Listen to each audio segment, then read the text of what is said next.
자, 첫 번째 순서 시작하도록 하겠습니다. 2026년 우리 코스피는 정말로 5,000피를 달성할 수 있을까요? 여러분들도 굉장히 좋아하시죠? 바로 이분과 함께합니다. 염블리, 염승환 LS증권 리테일 사업부 이사와 함께합니다. 안녕하십니까? 네, 안녕하세요. 네. 자, 이렇게 또 네. 마지막에 만나 뵙게 돼서 너무나 또 반갑습니다. 네. 일단 2026을 시작하기 전에 2025 한번 정리하고 가야 되겠죠. 2,500이 3,500 그리고 4,000피를 돌파를 했습니다. 뭐 AI도 있고 정부 정책도 있는데요. 한 해를 좀 정리를 해주시죠. 근데 정말 이게 그 여러 가지 요인들이 복합적으로 작용했던 것 같아요. 그러니까 그게 하나라도 이제 핀트가 어긋났으면 4천은 없었을 것 같은데 뭐 아시겠지만 정부의 이제 자본시장 육성 의지가 너무나 강력했죠. 코스피 5천을 대통령이 또 직접 언급을 해서 상법 개정까지 이끌어냈고 네. 또 거기에 전 세계적으로 재정 지출이 확대되는 부분, 뭐 우리도 마찬가지고 전 세계가 지금 모두 다 이 정부들이 이 허리띠를 졸라매지 않고 이제 계속해서 이제 돈을 지출, 찍고 있죠. 찍고 있죠. 네. 이거는 뭐 자산 가격의 호재죠, 사실은. 그래서 금값도 올라간 거고요.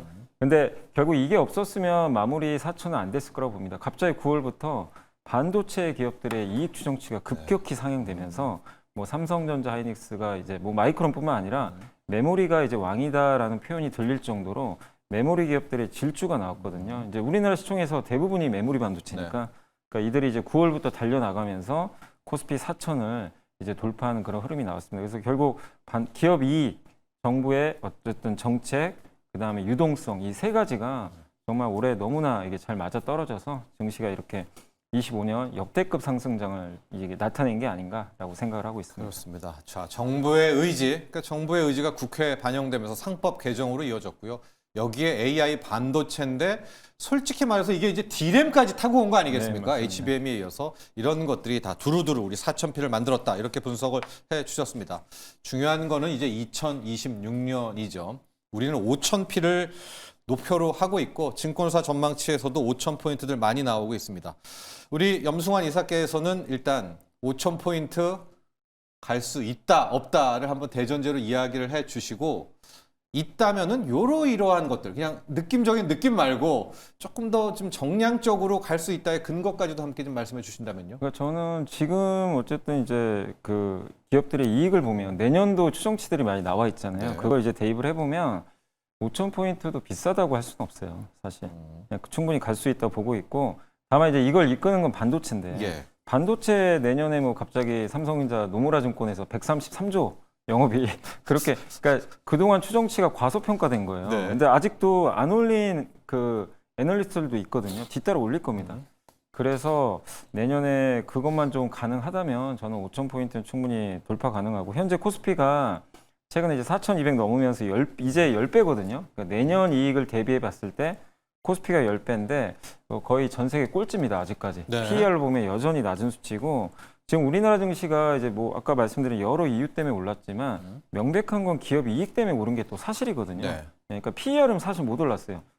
기업 이익이 훨씬 더 증가했고 그래서 5,000포인트 도달하면 지금 실적 가지고는 12배 정도 이렇게 나오니까 일본이 한 14배 받거든요.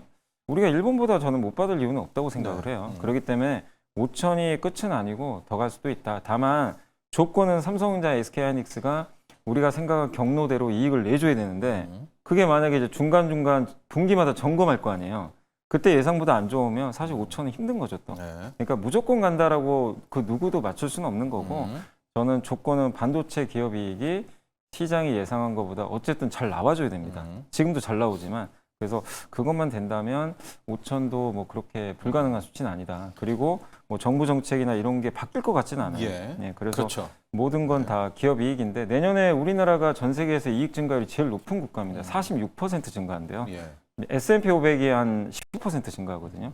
그러니까 그런 걸 본다면 아직도 싸고 충분히 매력 있다 이렇게 생각하고 있습니다. PR은 그런데 PBR은 어떻습니까? 뭐 나스닥은 4배가 넘고 뭐 마이크론도 3배, 4배.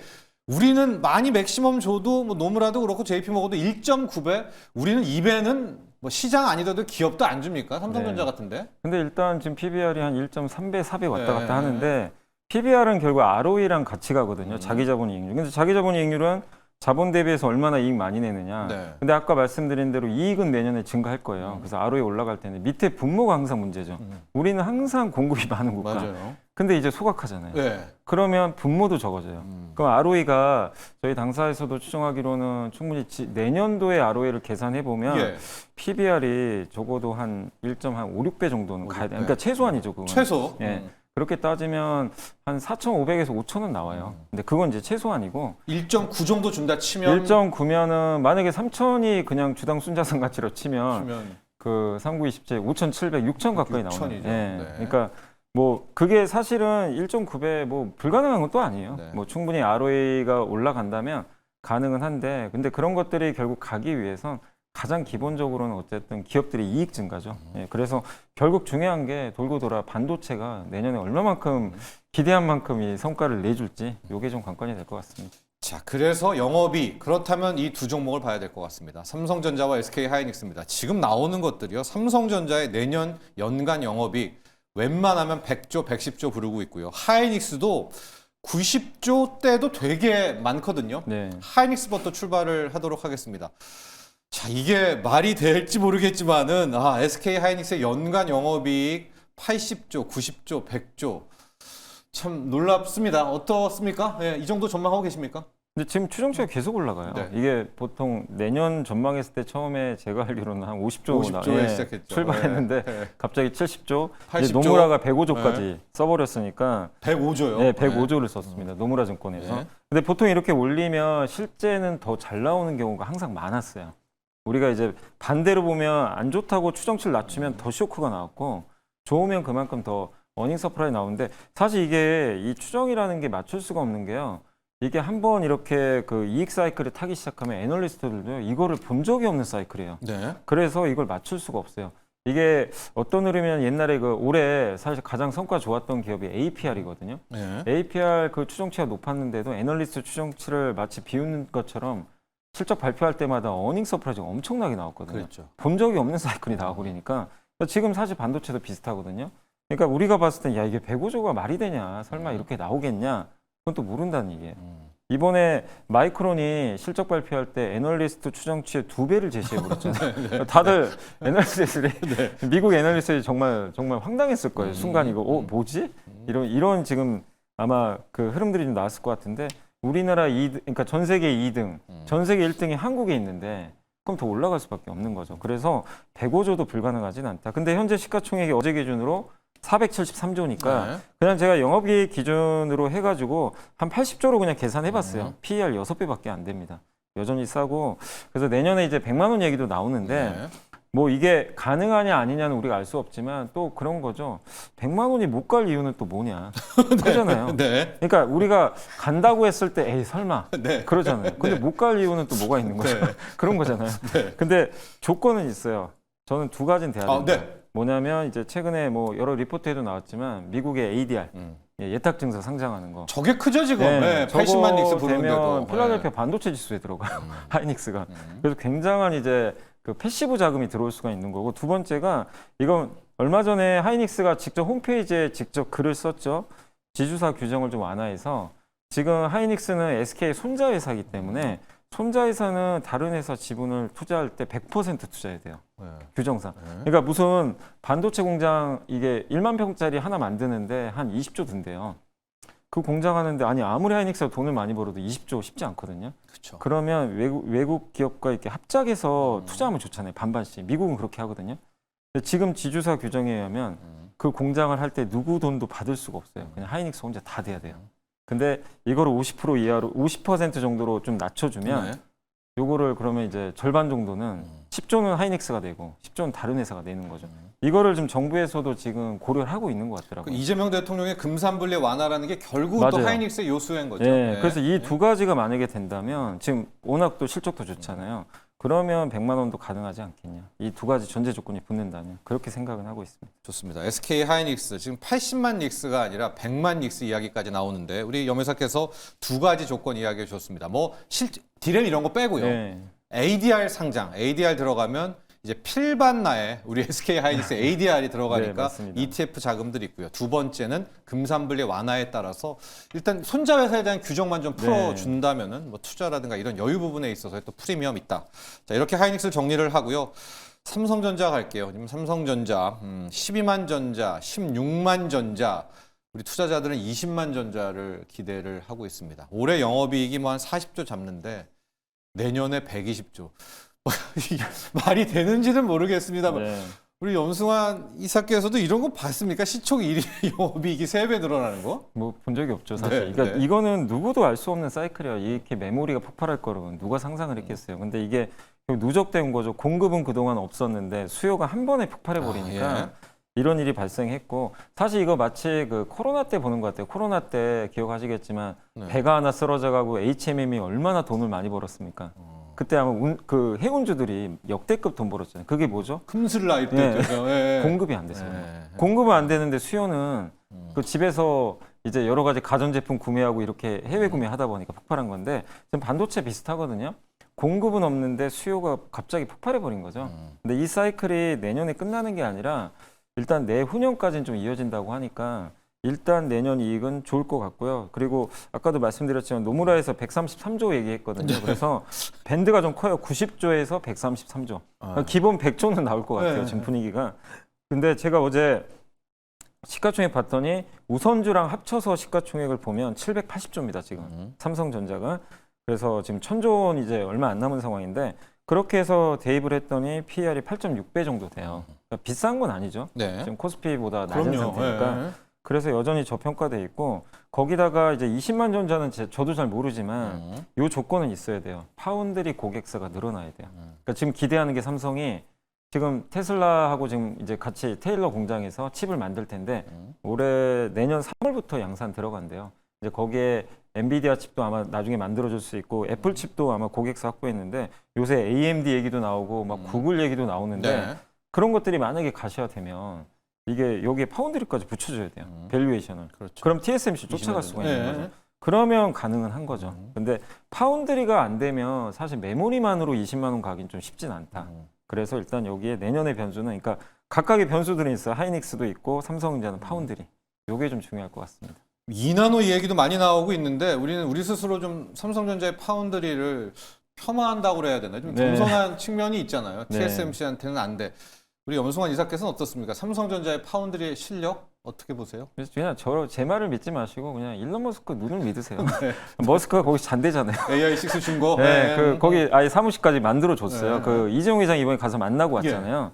그래서 테일러 공장 오늘 아침에 여기 오는데 기사를 보니까 내년 3월에 그 공장에서 드디어 테슬라 칩이 양산 들어간다고 이게 뉴스가 나왔더라고요. 그래서 중요하고, 근데 희소식 중에 하나가 예. 얼마 전에 이게 저도 갤럭시를 쓰지만 갤럭시 폰에 원래 퀄컴의 칩이 들어가 있잖아요. 스냅드래곤, 저도 맞아요. 스냅드래곤입니다. 예. 근데 내년 S26에는 이 엑시노스 삼성 엑시노스 2600, 2600이 600. 탑재되고 대량 양산을 네. 시작을 했대요.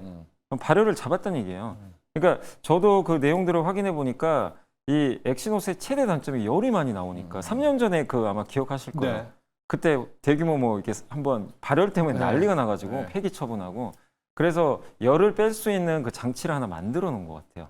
이게 제일 항상 약점이 그거니까.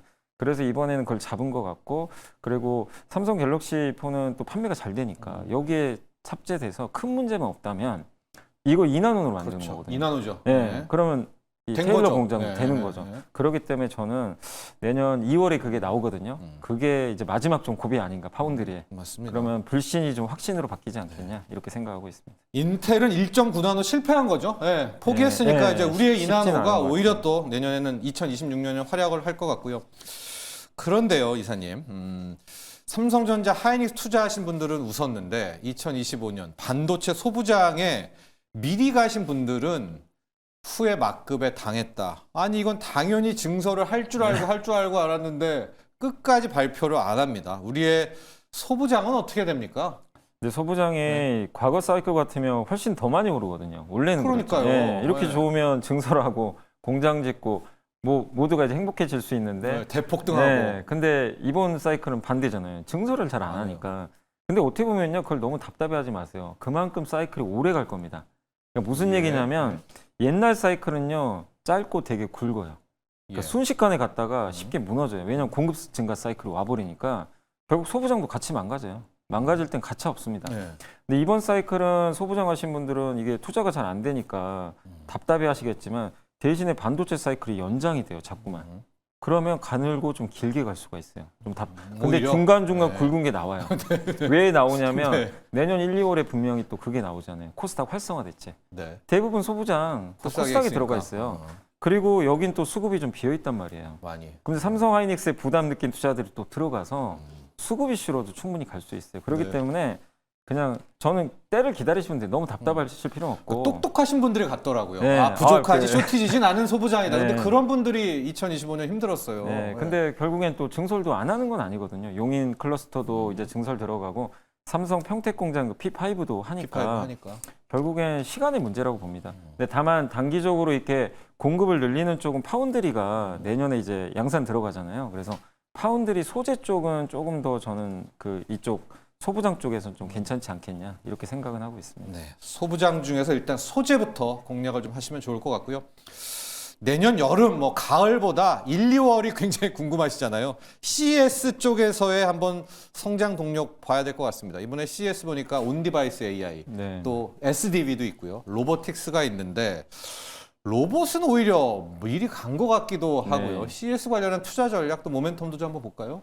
근데 결국에 주인공은 저는 자동차 같아요. 자동차. 자동차의 로봇이 한마디로 피지컬 AI. 예. 이거를 이제 우리가 다 볼 수 있고 보스턴 다이내믹스도 여기서 이제 로봇들을 공개한다고 했기 때문에 현대차에 당연히 관심이 쏠릴 수밖에 없고 그래서 사실 제가 어제 신문을 보니까 예. 우리나라에서 코스피 코스닥 총 합쳐서 가장 많이 오른 기업이 1년 동안 원익홀딩스라고 네. 1460%. 예. 그게 결국 로봇 손이죠. 로봇 메타랑 손. 이제 네, 했던 네. 그런 건데 로봇주가 엄청나게 오른 건 맞아요. 네. 근데 이제 로봇 시선을 로봇만 보지 마시고 자동차 부품으로 돌리시면 좋을 것 같아요. 자동차 부품 회사들이 대부분 이제 로봇 사업 진출하고 있거든요. 뭐 만도라든가 SL 뭐 네, 이런 기업들이 왜냐하면 이들은 밸류도 낮은데 휴머노이드 로봇 만드는 이 과정 자체가 일반적으로 이렇게 전동화 부품 만드는 과정과 좀 비슷하대요. 유사하기 때문에 잘할 수밖에 없어요. 예. 그래서 만도도 진출했고 현대모비스도 액추에이터 만들다고 네. 했고 그러니까 여기에 이제 주인공들은 이제 대부분 자동차 부품 회사들이 될 가능성이 저는 상당히 높다고 봅니다. 그래서 현대차뿐만 아니라 현대차에 공급하는 이 자동차 뭐 이런 부품 쪽하고 특히 로봇 사업을 이번에 선언했던 이런 부품사들을 한번 여러분들이 주목해 보신다면 이번 CES는 좀 그게 좀 관전 포인트가 되지 않겠냐 이렇게 말씀드리겠습니다. 현대차 본토 공략은 어떻습니까? 마치 삼성전자가 간 것처럼 그냥 나는 현대차를 간다. 현대차 괜찮죠. 현대차 아니 일단 현대차는 배당도 많이 주고 네. 워낙 좀 저평가 받고 있는데 그거 같아요. 뭔가 이제 테슬라랑 비교를 좀 하긴 하잖아요. 사업하는 게 비슷하잖아요. 네. 따라가는 것도. 로봇도 그렇고. 물론 아직은 뭐 피지컬에 좀 밀리는 부분은 있지만 뭔가 테슬라는 전기차도 잘 안 팔리고 있는데 어쨌든 기대감이 워낙 좋잖아요. 그래서 개인 투자자분들이 좋아하시고 현대차는 그런 좀 매력은 떨어지는 것 같아요. 그러니까 현대차는 뭔가 좀 노잼 주식 같고 뭔가 사업은 열심히 하는데 돈 잘 버는 건 아닌데 주가 답답할 것 같고 근데 이런 피지컬 AI가 내년에 이제 결국 제일 중요한 게 이 CES에서 이런 것들이 공개돼서 시장에서 좀 반향을 일으킨다면 또 되게 재밌는 주식이 또 될 수도 있는 거거든요. 그래서 저는 현대차를 이렇게 한번 그 관심 있게 보는 것도 괜찮다라고 생각하고 있습니다. 네. 자, 지금 뭐 투자 전략에서 CES 전날 로봇주 다 팔아라, 차액 실현해라. 그런데 그건 좋대. 아예 약간 자동차 부품주로 또 갈아타는 그런 전략도 함께 이야기를 해주셨고요. 2025년을 돌아보면은 마치 삼성전자, SK하이닉스가 다 한 것 같은 그런 느낌이 들지만은요. 상반기를 보면 조방원이 있었습니다. 자, 염회사님. 조선, 방산, 원전. 이제 완전 추억이 됐어요. 근데 마스가 또 두산 에너빌리티, 방산. 제가 봤을 때 2,500에서 3,500은 조방원이 끌어왔잖아요. 네. 2026의 조방원은 어디로 갑니까? 저는 여전히 괜찮게 봐요. 그래요? 근데 이렇게 사람들이 제 오늘 이제 정천재 앵커님의 얘기를 들어보니까 조방원 내년에 좋을 것 같은데 관심 없을 때 투자해야 되거든요. 진짜 관심 없죠. 아니, 네. 싫어 이제 막 실망하죠. 네, 그럴 네. 때 투자하는 게 좀 맞다고. 환희에서는 좀 조심해야 되고 우리가 진짜 그 삼성전자 이 급등하기 전에는 얼마나 조방원밖에 얘기 안 했잖아요. 그때 투자하신 분들은 또 지금 굉장히 힘드신데. 안타깝고. 근데 중요한 건 뭐냐면 그런 부분보다도 그럼 조방원 내년에도 좋은 모멘텀이 있어야 되잖아요. 근데 지금 미국에서도 이제 군안 발주 시작됐죠. 우리 네. 한국한테도 아직은 안 오지만 법을 아마 바꿀 가능성이 높고 트럼프 대통령이 한화라는 되게 좋은 기업이 있다 이렇게 직접 언급까지 해버렸거든요. 발주가 될 것 같고 방산도 지금 며칠 전이죠. 하나 에어로스페이스가 폴란드의 천무 5조짜리 네, 그거 5조 계약 죠. 맺어버렸어요. 네, 네. 그러니까 이게 종전과는 무관하게 결국엔 계속해서 이 국내 무기에 대한 수요는 전 세계적으로 거기다가 페루가 현대로템의 K2 전차 이번에 계약 맺는다고 하죠. 포괄적 합의했는데 그건 뭐죠? 교체 수요까지 있어요. 이 방산 무기들이요 옛날에 70년대, 80년대 재래식 무기가 너무 많아요. 이거 다 교체해야 되거든요. 네. 근데 가성비 좋은 한국 무기가 있고 또 거기다가 원전은 물론 우리가 좀 확인을 해봐야 되겠지만 미국에서 이제 내년부터 본격적으로 원전 수주가 나올 가능성이 높습니다. 아마 현대건설 필두로 해가지고 기대하는 요인들이 내년에도 그대로 있는데 다만 주가가 너무 많이 갔고 지금은 좀 주도주가 반도체로 가다 보니까 그 부분 때문에 좀 주도권을 뺏겨서 쉬는 거지. 네. 저는 뭐 사이클이 끝난 건 아니다. 그래서 오히려 지금 조방원이 좀 저는 오히려 좀 편해진 거 아닌가 이렇게 생각하고 있습니다. 그래도 2016의 주도 섹터는 이제 반도체를 뽑고 그 다음에 이제 조방원, 바이오 이렇게 좀 잡으면 저는 근데 되겠죠? 개인적으로는 올해 워낙 조방원이 좋았기 때문에 내년에도 그렇게 좋긴 힘들어요. 아. 뭐 이렇게 올랐는데 또 그렇게 네, 가기는 조정은 아니겠지만. 네, 조정 네, 아니지만 네. 우상향은 하겠지만 상승률은 올해보다는 당연히 작겠죠. 그래서 일단 저는 투톱은 반도체 바이오가 바이오? 봅니다. 예, 바이오가 코스닥 활성화 대책도 있고 올해 ABL 바이오 제가 공시 2개 보고 깜짝 놀랐거든요. 이 일라이릴리 네. 영국의 GSK 여기다 수출하는 거 보고 뭐 정말 엄청난 돈들을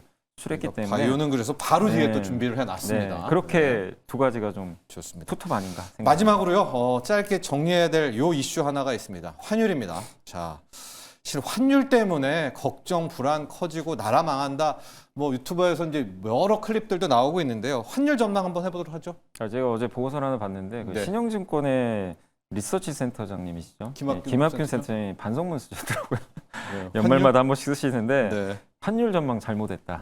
근데 이렇게 높게 올라갈지 모르셨는데 그래도 이제 제가 읽어보니까 결국에 내려오는 쪽으로 보고 계시더라고요. 아, 저도 예. 여기에 동의하고 있고 환율은 고점 나온 것 같고요. 내년에 달러가 유입이 늘어날 수밖에 없어요. 올해는 유출이 많았잖아요. 근데 물론 뭐 내년에도 개인 투자분들이 사실 수는 있지만 RIA 계좌도 내년에 출시한다고 하고 세제 혜택 주는 거죠. 국내 주식 사면. 그리고 거기다가 지금 우리나라가 경상수지가 내년에 역대급 흑자 날 것 같고 반도체 올해 때문에. 이어서. 네. 네. 근데 거기에 들어오는 이제 뭐 배당금이나 이런 거를 95%는 세금을 면제인데 5%는 세금을 매겨요. 이거 5%도 세금 안 매기겠대요. 그런 유인책도 있고 그래서 결국 환율을 보면 또 내년에 세계 채권 지수도 들어오니까. 아, 그게 네, 크죠. 네. 네. 그래서 달러는 저는 오히려 내년에 유입 가능성이 높다고 보거든요. 우리나라로. 그래서 환율은 어쨌든 1,400원 초반, 1,300원 후반까지 떨어질 수 있기 때문에 저는 개인적으로 좀 고점을 찍은 것 같다 이렇게 생각은 하고 있습니다. 자, 2016 5,000P를 향하는 코스피입니다. 염승환 LS증권 리테일 사업부 이사와 함께 전망해봤습니다. 오늘 감사합니다. 네, 감사합니다.